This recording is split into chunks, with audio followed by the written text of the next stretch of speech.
This is an animated supplement for Chapter 16, The Peach Orchard, from the book Our Fathers at Gettysburg by Kunkel.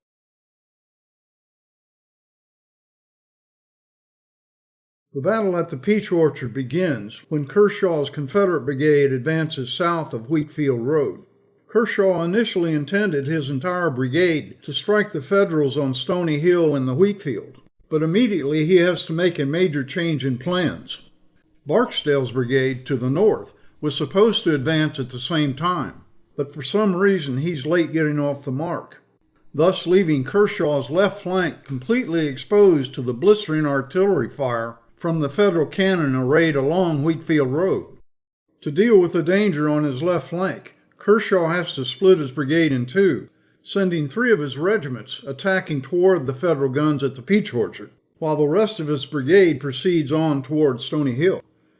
As his 3 regiments advance toward the Peach Orchard, Kershaw shouts an order intended only for his regiments at the Stony Hill.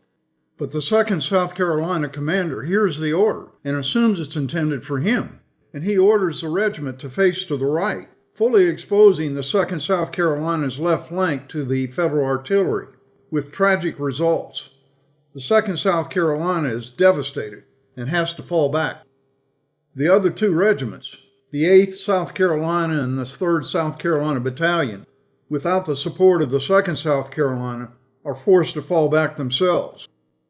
Finally, at about this time, Barksdale's brigade advances toward the Peach Orchard, diverting the attention of much of the Federal cannon.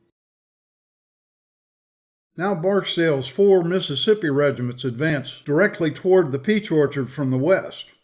Graham orders his Federal regiments to cross the road on either side of the Sherfy farm to prevent Barksdale's men from using the farm buildings as cover. Also, the 73rd New York is shifted from north of Trotzel Lane over to the apex of the Peach Orchard line, where the Wheatfield Road and Emmitsburg Road intersect. Barksdale now slams into the Federal line. Meanwhile, Kershaw, seeing Barksdale's advance, again orders 2 of his regiments to attack toward the Peach Orchard. Now attacked on 2 sides, the Federal line soon begins to crack. The Federal artillery pulls out, and infantry regiments begin retreating back toward Cemetery Ridge. Barksdale's men fight their way across Emmitsburg Road and into the Peach Orchard. The Federals in this area are now in full flight. Barksdale now swings 3 of his regiments left, like a door, and prepares to attack what's left of the Federal line north of Trotzel Lane, where Federal Division Commander Humphrey frantically sets up a new line.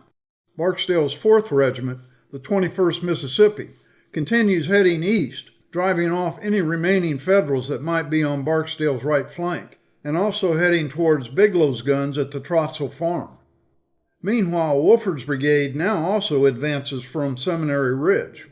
Barksdale clearly doesn't need any help, so Wofford continues proceeding east, down Wheatfield Road. The Peach Orchard is cleared of Federals. For much more on this battle, including descriptions by the soldiers involved, as well as photos, illustrations, and Google links to the actual battlefield locations, please refer to this book.